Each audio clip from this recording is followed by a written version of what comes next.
Welcome to our channel. இன்னைக்கு வீடியோவில் நம்ம பிஹேவிங் பேட்லின்ற படத்தை பற்றி தான் பார்க்க போகிறோம். இந்த படத்தோட ஒன்லைன் சொல்கிறேன் கேளுங்க. இந்த படத்தோட ஹீரோ தான் கூட படிக்கிற ஒரு பொண்ணை சின்சியராக லவ் பண்ணிக்கிட்டு இருப்பான். அதே நேரத்தில் தன்னோட க்ளோஸ் ஃப்ரெண்டோட அம்மா கூடயே கள்ளத்தொடர்பு வச்சுக்கிட்டு பண்ணக்கூடாத எல்லா சிலுமிஷத்தையும் பண்ணிக்கிட்டு இருப்பான். கடைசியில் ஹீரோ தான் லவ் பண்ணிட்டு இருந்த பொண்ணை ஓகே பண்ணானா இல்லையா, அதுக்கப்புறமா அவன் ஃப்ரெண்டு அம்மா கூட எந்த கள்ளத்தொடர்பு என்னாச்சுன்றது தான் இந்த படத்தோட ஒன்லைன். இந்த படத்தோட ஓப்பனிங்ல இந்த படத்தோட ஹீரோவை அவனோட ஜட்டியிலேருந்து க்ளோஸ் அப் வச்சு அவனோட முகத்தை காமிக்கிறாங்க. இவன் பேர் ரிக்கி. இவன் தன்னோட ரூம் டோரை சாத்திக்கிட்டு கண்ணாடி முன்னாடி நின்று புலம்பிக்கிட்டு இருக்கான். என்னடா வாழ்க்கை இது, நம்ம லவ் பண்ண பொண்ணு நம்மளை விட்டு போயிட்டா, நம்மளோட க்ளோஸ் ஃப்ரெண்ட் ஜெயிலுக்குள்ள இருக்கான், நம்ம அப்பனை கொலை கேஸ்ல போலீஸ் புடிச்சிட்டு போயிட்டாங்க, என்னோட ஃப்ரெண்டு அம்மா வேற என்ன விடாம லவ் டார்ச்சர் பண்ணிக்கிட்டு இருக்கான்னு என்னென்னவோ புலம்பிக்கிட்டு இருப்பான். அப்பா அவனோட ரூமுக்கு வெளியே டொம்முன்னு ஒரு சத்தம் கேட்கும். அதை கேட்டு பதறி போன ரிக்கியும் வீட்டுக்குள்ள என்னதாண்டா நடக்குதுன்னு யோசிச்சுக்கிட்டே ட்ரெஸ்ஸை மாத்திட்டு தன்னோட ரூமுக்கு வெளியே வந்து பாக்குறான். பார்த்தா அவனோட அம்மா அளவுக்கு அதிகமா போதை பொருள்லாம் எடுத்து உயிருக்கு ஆபத்தான நிலைமையில விழுந்து கிடப்பாங்க. அதை பார்த்து பதறி போன ரிக்கியும் உடனே தன் கையில இந்த போன் எடுத்து ஆம்புலன்ஸுக்கு கால் பண்ணி வர சொல்லிடுறான். அப்படி அந்த ஆம்புலன்ஸ்லாம் வந்ததுக்கு அப்புறமா அவங்க அம்மாவை ஹாஸ்பிட்டலுக்கு அனுப்பிச்சு வைக்கிறான். அதுக்கப்புறமா அந்த வீட்டுல நடந்த சம்பவத்தை பத்தி ஒரு போலீஸ்காரன் ரிக்கி கிட்ட வந்து துருவி கேள்வியா கேட்டு கொண்டுகிட்டு இருப்பான். ரிக்கியும் அந்த போலீஸ்காரனை சமாளிச்சு அவனுக்கு பதிலெல்லாம் சொல்லி அந்த வீட்டை விட்டு அனுப்பிச்சு வைக்கிறான். அப்பதான் அந்த வீட்டுக்கு ரிக்கிக்காக ரிக்கியோட ஃப்ரெண்டோட அம்மா ஒரு லெட்டர் எழுதி அனுப்பிச்சிருப்பா. அதை பார்த்த ரிக்கி அவனோட வாழ்க்கையில என்னெல்லாம் நடந்துச்சுன்றத பிளாஷ்பேக்கா சொல்லிக்கிட்டு இருக்கான். அந்த பிளாஷ்பேக்ல ரிக்கி செவனேன்னு தான் உண்டு தான் வேலை உண்டுன்னு காலேஜ்ல படிச்சுட்டு இருப்பான். அவனுக்கு ஒரு அண்ணன் அக்காவும் இருப்பாங்க. இவங்க ரெண்டு பேருமே ரிக்கிய சுத்தமா கண்டுக்க மாட்டாங்க. அவனை பார்த்தாலே வெறுப்பேத்திட்டு இருப்பாங்க. இன்னொரு பக்கம் ரிக்கியோட அம்மா அவளோட புருஷன் ஊதாரியா இருக்கிறது நினைச்சு கவலைப்பட்டுக்கிட்டே குடிக்க அடிமையாக ஆரம்பிக்கிறா. 24 மணி நேரமும் போதையிலே இருக்கிற ஒரு அம்மா.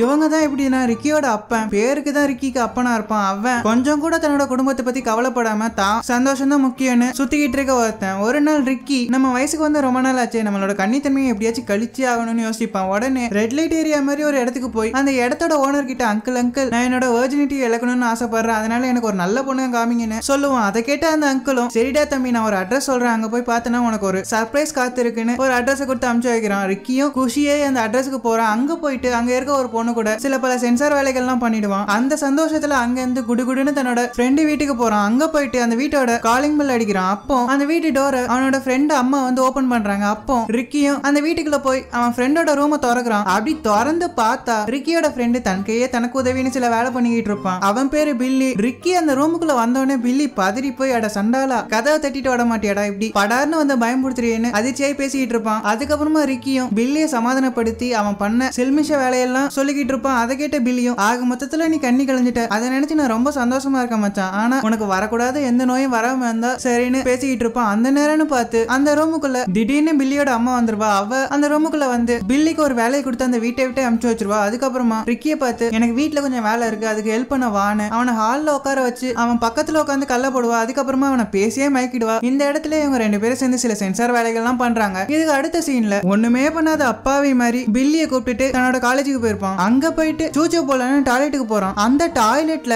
ரிக்கியோட அம்மா மாதிரியே ஒரு உருவம் கவர்ச்சியான ட்ரெஸ் போட்டுட்டு வந்து ரிக்கி கிட்ட பேசுது. ரிக்கி யார் நீ, பசங்களோட டாய்லெட்ல நீ என்ன பண்ணிட்டு இருக்கன்னு கேட்பான். அதுக்கு அந்த கவர்ச்சி கனியை நான் ஒரு தேவதை, நான் உனக்கு ஒரு மெசேஜ் உனக்கு சொல்லிட்டு போலான்னு வந்தேன், நீ ஆசைப்பட்ட ஒரு விஷயம் உன்னோட வாழ்க்கையில நடக்க போகுது, எதுக்கும் தயாரா ஏறுன்னு சொல்லிட்டு அவனை பார்த்து நக்கல் பண்ணிட்டு அங்கிருந்து அந்த அழகான தேவதை மறைஞ்சு போயிடுது. இப்படியே ரிக்கியோட வாழ்க்கையில அடிக்கடி வந்து நிறைய எச்சரிக்கை மணி அடிச்சுக்கிட்டு இருக்கும். அந்த பிகினி போட்டு தேவதை அந்த பாத்ரூமை விட்டு போனதுக்கு அப்புறமா ரிக்கியும் அந்த பாத்ரூமை விட்டு வெளியே வந்து கிளாஸ் ரூமுக்கு நடந்து போயிட்டு இருப்பான். அப்போ அவன் ஒன் சைடா லவ் பண்ணிட்டு இருந்த பொண்ணும் கிளாஸ் ரூமுக்கு போயிட்டு இருப்பா. அவ பேரு நேனா. அவ பின்னாடியே அவளோட பாய் ஃப்ரெண்டும் நாயோட வால் மாதிரியே சுத்திக்கிட்டு இருப்பான். அவனும் பார்த்து கடுப்பான ரிக்கியும் மனசுக்குள்ள அவனை கண்ட வேணிக்கு கழுவி ஊத்திக்கிட்டு இருப்பான். அப்போ நேனா அவளோட பாய் ஃப்ரெண்டை பார்த்து இனிமே என் மூஞ்சிலே முழிக்காதரா அயோக்கிய ராஸ்கல், இனிமே நம்மளோட லவ் பிரேக்அப் டான்னு சொல்லிட்டு அவளோட கிளாஸ் ரூமுக்கு போயிடுறா. ரிக்கியும் நேனா அவனை பிரேக்அப் பண்ண சந்தோஷத்துல அவனும் கிளாஸ் ரூம்ல போய் உட்காடுறான். அப்போ அந்த கிளாஸ் ரூம்ல பாடம் எடுத்துட்டு இருந்த வாத்தியாரு மூச்சு பிடிக்க பேசி நெஞ்சில கைய வச்சுட்டு அங்கேயே சுருண்டு விழுந்து செத்து போயிடுறான். அதை பார்த்து அந்த கிளாஸ் ஐயோன்னு அலறிக்கிட்டு இருக்கு. அதுக்கப்புறமா அந்த வாத்தியார் செத்து போனதுனால அந்த காலேஜுக்கு லீவ் விட்டுறாங்க. நேனாவும் அந்த காலேஜுக்கு வெளியே நடந்து போயிட்டு இருப்பா. அவ பின்னாடியே ரிக்கியும் பில்லியும் ஃபாலோ பண்ணி போயிட்டு இருப்பாங்க. அப்போ பில்லி ரிக்கியை பார்த்து மச்சான் இதாண்டா சரியான சான்ஸ், அவகிட்ட போய் பேசுன்னு அனுப்பிச்சு வைப்பான். ரிக்கியும் மனசுல தைரியத்தை வர வச்சுட்டு நைனா கிட்ட போய் பேசுறான். அப்பா அந்த ரிக்கி பையன் நைனாவை பார்த்து நான் செத்து போன அந்த வாத்தியாரோட இறுதி சடங்குக்கு போறேன், நீ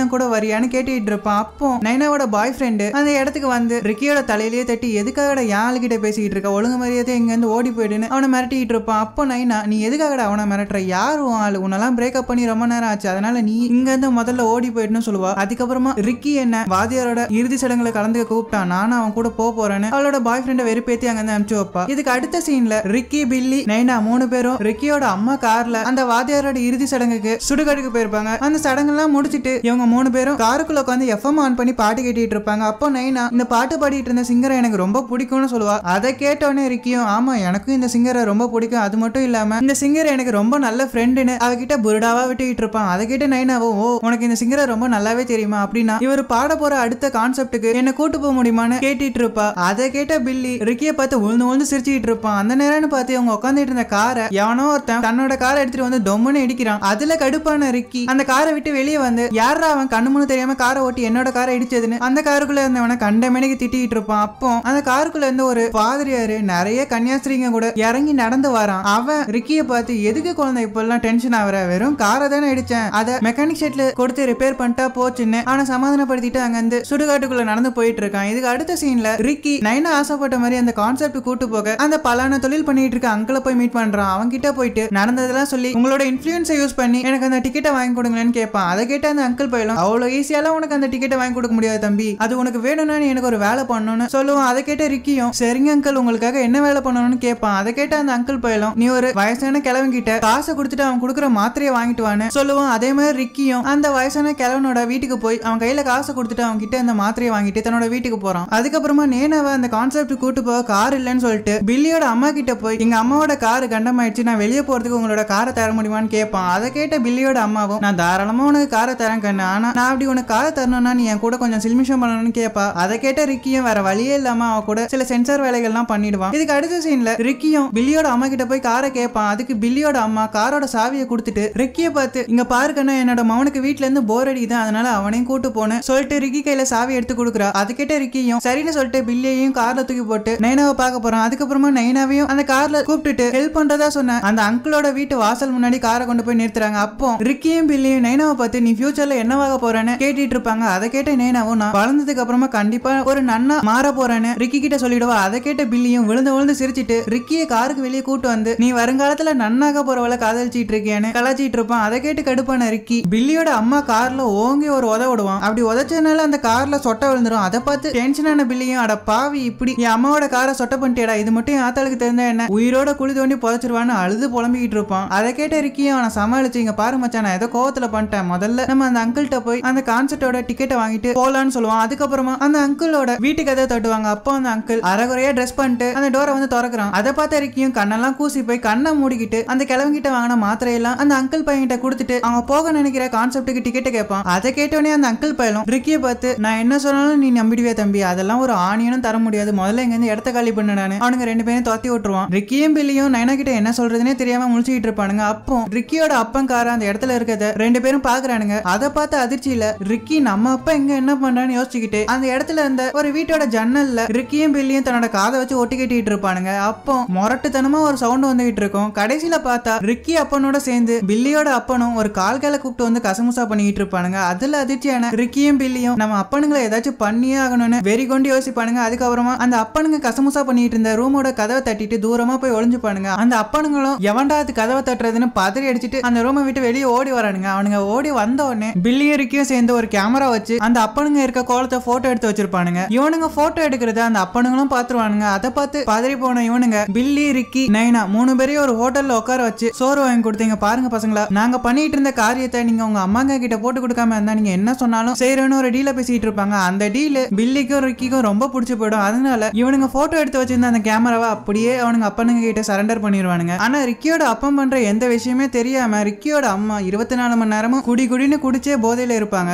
இன்னொரு பக்கம் பில்லியோட அம்மா அவளோட புருஷனை கண்டுக்காம ரிக்கி பின்னாடியே சுத்திக்கிட்டு இருப்பா. இதுக்கு அடுத்த சீன்ல ரிக்கி பில்லியை பார்க்கலான்னு அவனோட வீட்டுக்கு போறான். அங்க போனா அந்த ஃபாதர் யாரு பில்லியோட அம்மா கிட்ட சிரிச்சு பேசிட்டு இருப்பான். அப்ப பில்லியோட அம்மா ரிக்கியை பார்த்து இந்த ஃபாதர் யாரு ரொம்ப நல்லவர், 4 மணி நேரம் என் வீட்டுக்குள்ள வந்து மனுஷன் என்னமா போதனை பண்ணான் தெரியுமான்னு டபுள் மீனிங்காவே ரிக்கி கிட்ட சொல்லிக்கிட்டு இருப்பா. அதை கேட்ட ரிக்கியோட மைண்ட் வாய்ஸ்குள்ள இவன் என்ன கர்ம போதனை பண்ணிருப்பானோன்னு யோசிச்சுக்கிட்டே இருப்பான். அதுக்கப்புறமா பில்லியோட அம்மா அந்த ஃபாதர் யார அந்த வீட்டை விட்டு அனுப்பிச்சு வச்சுட்டு ரிக்கி கிட்ட ரொம்பவே ஆர்ரேட்டடா பேசி அவனை தன்னோட வீட்டுக்குள்ள கூட்டு போய் கதவை சாத்திக்கிறாங்க. இந்த இடத்துல ஒரு சென்சார் சீன். இதுக்கு அடுத்த சீன்ல ரிக்கி படிச்சிட்டு இருக்க காலேஜ் காமிக்கிறாங்க. அந்த காலேஜ்ல அந்த வாத்தியார் செத்து போனதுனால அந்த காலேஜோட பிரின்சிபல் ஒரு வயசான மதர் சுப்பீரியரை டீச்சரா அந்த காலேஜுக்கு கூட்டு வரான். அந்த அம்மா எப்ப வேணாலும் மண்டே போடலான்ற கண்டிஷன்ல இருப்பாங்க. அந்த மதர் சுப்பீரியர் கிளாஸுக்குள்ள வந்து பசங்களுக்கு எல்லாம் பாடம் எடுக்கிறேன்ற பேர்ல 2 வார்த்தை பேசுவாங்க. அதுக்கப்புறமா பட்டுன்னு சுருண்டு படுத்து தூங்க ஆரம்பிச்சிருவாங்க. இந்த பசங்களும் இந்த அம்மா என்னதான் பண்ணுதுன்னு யோசிச்சுக்கிட்டு எவ்வளவு நேரம் இந்த மதர் சுப்பீரியர் தூங்குறாங்கன்னு கணக்கெடுத்துட்டு இருப்பாங்க. கொஞ்ச நேரம் கழிச்சு அந்த மதர் சுப்பீரியர் எந்திரிச்சு மறுபடியும் மறுபடியும் பாடம் எடுக்க ஆரம்பிப்பாங்க. அப்படி பாடம் எடுத்துக்கிட்டு இருக்கும் போதே கொஞ்ச நேரத்துல மயக்கம் போட்டு விழுந்து மண்டையே போட்டுருவாங்க. அதை பார்த்து ஸ்டூடெண்ட்ஸ் எல்லாம் அலறிக்கிட்டு இருக்க அதை கேட்டு வந்த பிரின்சிபலும் அந்த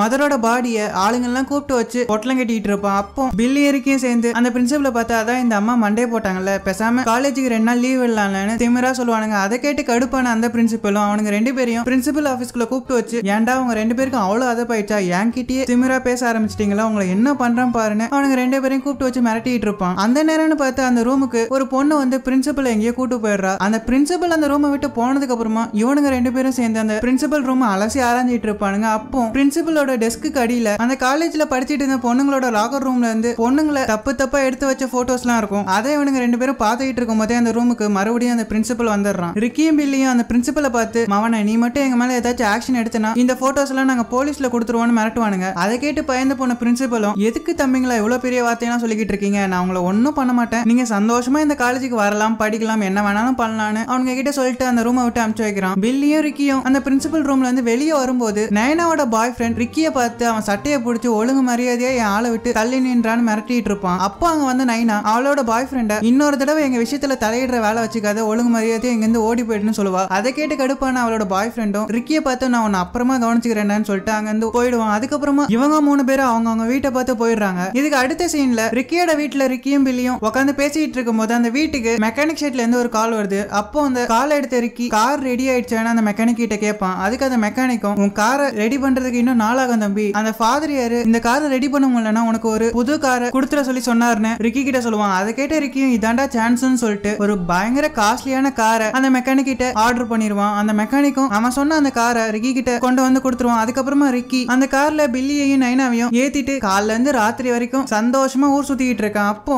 அந்த காரு பின்னாடியே ஒரு போலீஸ் கார் ஃபாலோ பண்ணிட்டு வந்து அந்த காரை ஸ்டாப் பண்ணி ரிக்கி கிட்ட, மெக்கானிக் ஷெட்ல இருந்தவங்க அம்மாவோட கார் டிக்கில ஒரு பணம் இருக்கு, அதை பத்தி உங்ககிட்ட விசாரிக்கணும், நீ முதல்ல போலீஸ் ஸ்டேஷன் வாங்க, அவனை இழுத்துட்டு போயிடுவாங்க. போலீஸ் ஸ்டேஷனுக்கு கூட்டு போய் ரிக்கி ஒரு போலீஸ்காரன் விசாரிப்பான். அப்போ ரிக்கி கிட்ட அந்த போலீஸ்காரன், உங்க அம்மாவோட கார் டிக்கில எப்படி அந்த பணம் வந்துச்சு, அது மட்டும் இல்லாம இவ்வளவு காஸ்ட்லியான கார்ல நீ எப்படி சுத்திட்டு இருக்கேன்னு கேள்வியா கேட்டு கொண்டுகிட்டு இருப்பான். அதை கேட்ட ரிக்கியும் அந்த போலீஸ்காரன் கிட்ட ரிக்கியோட அம்மா கார் அந்த பாதிரியார் இடிச்சது, அது மட்டும் இல்லாம அந்த பாதிரியாரு அவனுக்கு இந்த புது காரை ஆர்டர் பண்ண சொன்னதுன்னு எல்லா விஷயத்தையும் சொல்லிக்கிட்டு இருப்பான். அந்த நேரம்னு பார்த்து அங்க ஒரு அட்வொகேட் வர, அவ ரிக்கிய தனியா கூட்டு போய், இங்க பாரு இந்த கேஸ்ல நீ ஃபாதரியாரை இழுக்காத, அதுக்கு பதிலா உங்க அப்பனை இந்த கேஸ்ல கோத்த விட்டு, அப்படி பண்ணா நான் உன்னை இந்த கேஸ்ல இருந்து ஈஸியா வெளியே கொண்டு வந்துடுறேன்னு சொல்லுவா. அதை கேட்ட ரிக்கியும் சரின்னு சொல்லிட்டு அந்த போலீஸ்காரங்க கிட்ட போய், இது எல்லாத்துக்கும் காரணம் எங்க அப்பன் தான், எங்க அம்மா கார் டிக்கில செத்து போய் கிடந்தவனுக்கும் எங்க அப்பனுக்கும் ரொம்ப நாள் பழக்கம் இருக்கு, அந்த செத்து போன ஆள் தான் நான் இப்ப புதுசா ஓட்டிட்டு இருக்க காரை கிஃப்ட் பண்ணானு அந்த லாயர் சொன்ன மாதிரியே அந்த போலீஸ்காரங்க கிட்ட வச்சிருவான். அதை கேட்ட அந்த போலீஸ்காரனும் இவன் சொல்றதெல்லாம் உண்மையா தான் இருக்கும்னு நம்பி ரிக்கிய ரிலீஸ் பண்ணி விட்டுருவான். அதுக்கப்புறமா ரிக்கி அந்த லாயரை தன்னோட கார்ல அவளோட வீட்டுல டிராப் பண்ணலான்னு கூட்டு போயிட்டு இருப்பான். அப்போ ரிக்கியோட கார்ல இருந்த ஒரு மாத்திரையை அந்த லாயர் எடுத்து போட்டுருவா. இது அந்த மாமா பையலுக்காக அந்த கிழவங்கிட்ட இருந்து வாங்கின வயகரா மாத்திரை தான். அந்த மாத்திரையை அந்த அங்கிள் பையன்கிட்ட கொடுக்காம கொஞ்சத்தை ஆட்டைய போட்டு வச்சிருப்பான். அந்த மாத்திரையை அந்த லாயர் எடுத்து போட்ட உடனே அவ பயங்கர வெறி ஆயிடுவா. அவ ரிக்கி கிட்ட தப்பா நடக்க ட்ரை பண்ணுவா. ஒரு வழியா ரிக்கி அவளை சமாளிச்சு அவளோட வீட்டுல டிராப் பண்ணிட்டு அங்கிருந்து எஸ்கேப் ஆகி தன்னோட வீட்டுக்கு போயிடுறான். அதுக்கப்புறமா அவனோட வீட்டுக்கு பில்லியும் வர சொல்லிடுறான். பில்லி அந்த வீட்டுக்கு வந்ததுக்கு அப்புறமா ரிக்கி பில்லிய பார்த்து, மச்சான் என் குடும்ப செலவுக்கு நிறைய காசு தேவைப்படுது, அது மட்டும் இல்லாம என்னோட செலவுக்கும் நிறைய காசு தேவைப்படுது, அதனால நான் என்னோட வீட்டுல இன்னைக்கு நைட்டு பயங்கரமா ஒரு பார்ட்டி வைக்க போறேன், அந்த பார்ட்டில வர ஆளுங்க எல்லாம் காசை கொடுத்து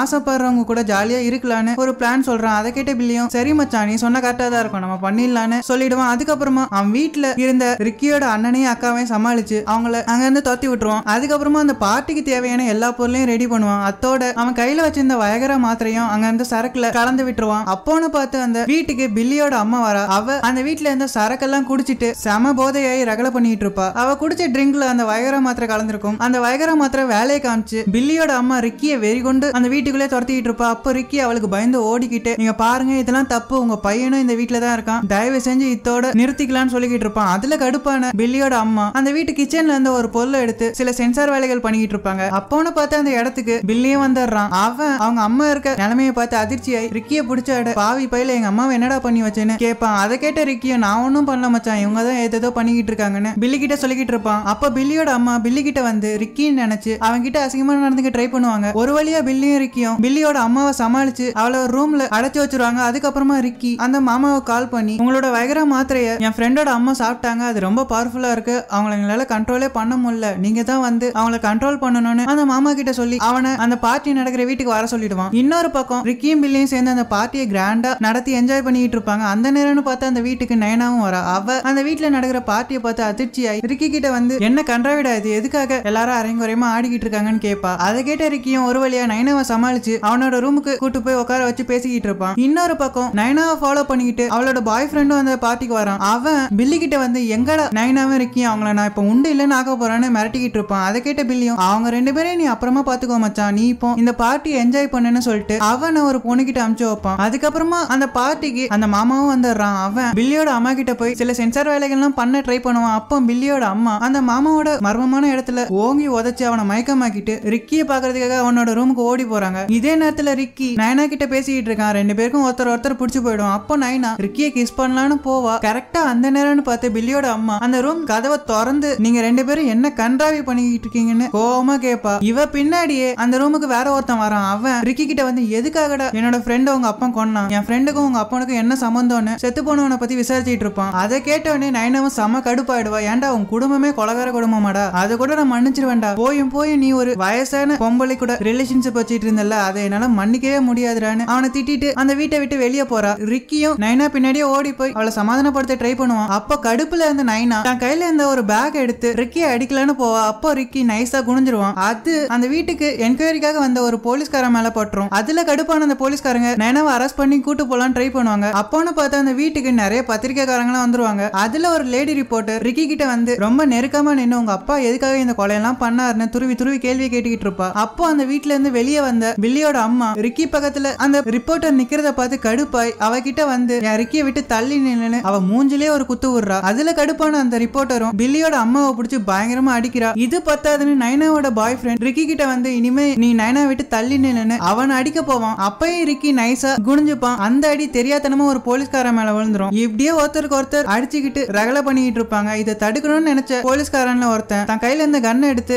வானத்தை நோக்கி சுடுவான். அது தெரியாதனமா ஒரு கரண்ட் கம்பி மேல பட்டு அந்த கரண்ட் கம்பியோட ஒயர் அருந்து ஒரு ரிப்போர்ட்டர் மேல பட்டு அவன் கறி கட்டியா விழுந்துருவான். அதுக்கப்புறமா அங்க பிரச்சனை பண்ண எல்லாரையும் போலீஸ்காரங்க அரெஸ்ட் பண்ணி ஜெயில போட்டுறாங்க. இதுக்கு அடுத்த சீன்ல ரிக்கி போலீஸ்காரங்க அரெஸ்ட் பண்ண பில்லியையும் நைனாவையும் பார்க்க வரான். அப்போ அந்த போலீஸ் ஸ்டேஷன்ல அவன் காலேஜோட பிரின்சிபலும் கைதியா இருப்பான். அவங்க கிட்ட போய் யோ பிரின்சிபல் நீ எப்படியா உள்ள வந்தான்னு கேட்பான். அதுக்கு அந்த பிரின்சிபலும் அடே ஒன்னும் தெரியாத மாதிரி கேட்காதரா, நீ தானே நான் கேர்ள்ஸோட லாக்கர் ரூம்ல எடுத்த போட்டோவெல்லாம் போலீஸ் கிட்ட போட்டு கொடுத்தேன்னு அழுது புலம்பிக்கிட்டு இருப்பான். அதை கேட்ட ரிக்கியும் எனக்கு ஒன்னும் தெரியாது சாமின்ற மாதிரி அங்க இருந்து நைஸா நழுவி பில்லிய பார்க்க போறான். அவன் மச்சான் என்ன எப்படியாச்சும் இந்த போலீஸ் ஸ்டேஷன்ல இருந்து காப்பாத்தி கூட்டு போடான்னு காலில் விழாத குறைய கெஞ்சிக்கிட்டு இருப்பான். அதுக்கு ரிக்கியும் நான் உன்னை கண்டிப்பா இங்க இருந்து வெளியே கூட்டு போவேன்டான்னு ஆறுதல் சொல்லிட்டு நைனாவை பார்க்க போறான். ஆனா நைனா ரிக்கிய பார்த்தோன்னே செம கடுப்பாய் ஒழுங்கு மரியாதை இங்க இருந்து ஓடி போயிடும், உன் மூஞ்சில முழிக்கவே எனக்கு பிடிக்கலன்னு சொல்லி ரிக்கிய துரத்தி விட்டுருவா. அதுக்கப்புறமா ரிக்கியும் சோகமா மூஞ்ச வச்சுட்டு வீட்டுக்கு போறான். அங்க போனா ரிக்கியோட அப்பன் கால் பண்ணி அடே உன்னை பிள்ளைய பெற்றதுக்கு ஒரு எரும மாட்டை பெற்றிருக்கலாம்டா, உன்னால என்னோட வேலை போய் நடுத்தருவுல நிக்கிறேன், அது பத்தாதுன்னு போலீஸ் ஸ்டேஷன்ல கம்பி என்ன போறான்னு கத்திட்டு இருப்பான். ரிக்கியும் எனக்கு ஒன்னும் தெரியாதுன்ற மாதிரியே அந்த காலை பேசி கட் பண்ணிடுவான். அதுக்கப்புறமா தான் பண்ண தப்புக்கெல்லாம் பாவ மன்னிப்பு கேட்க ஒரு சர்ச்சுக்கு போய் ஃபாதர் கிட்ட பாவ மன்னிப்பு கேட்டுட்டு இருப்பான். அப்பா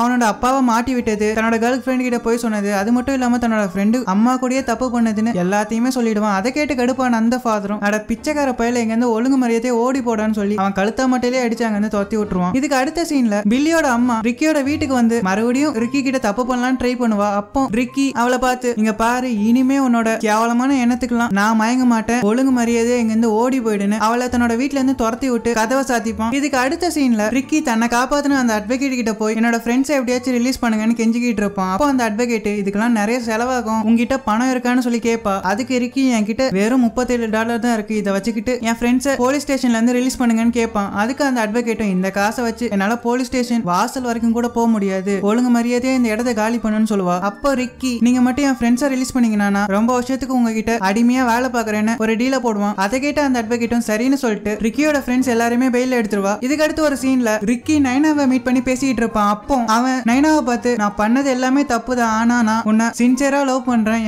லவ்வ மட்டும் தப்பா நினைச்சிடாதுன்னு சொல்லுவான். அதை கேட்டு நைனாவும் ரிக்கிய பார்த்து நடந்ததெல்லாம் மறந்துடலாம், நானும் உன்னை மனசார லவ் பண்றேன்னு சொல்லி அவனை கிஸ் பண்றா. இத்தோட இந்த படம் முடியுதான்னு பார்த்தா இதுக்கப்புறமா அந்த பில்லி பயலுக்கு பயங்கரமா ஒரு அடல்ட் சீன் வச்சிருப்பாங்க. அந்த சீன் எல்லாம் சொல்லி வீடியோவா போட்டா இந்த வீடியோ ஏஜ் ரெஸ்ட்ரிக்டட்ல தான் போகும். சோ அதனால இத்தோட இந்த வீடியோவை முடிச்சுக்கலாம். உங்களுக்கு இந்த வீடியோ பிடிச்சிருக்கும்னு நினைக்கிறேன். பிடிச்சிருந்தா மறக்காம லைக் பண்ணுங்க. எங்க சேனலை சப்ஸ்கிரைப் பண்ணா சப்ஸ்கிரைப் பண்ணிடுங்க. பக்கத்துல இருக்க பெல் ஐகானை கிளிக் பண்ணி ஆல் என்ற பட்டனை செட் பண்ணி வச்சுக்கோங்க. அப்போதான் நான் போற ஒவ்வொரு வீடியோஸும் உங்களுக்கு உடனே நோட்டிபிகேஷன் வந்து சேரும். நான் உங்களை ஒரு நல்ல வீடியோல எடுத்து சந்திக்கிறேன். அது வரைக்கும் ஆஃப் அண்ட் கைஸ்.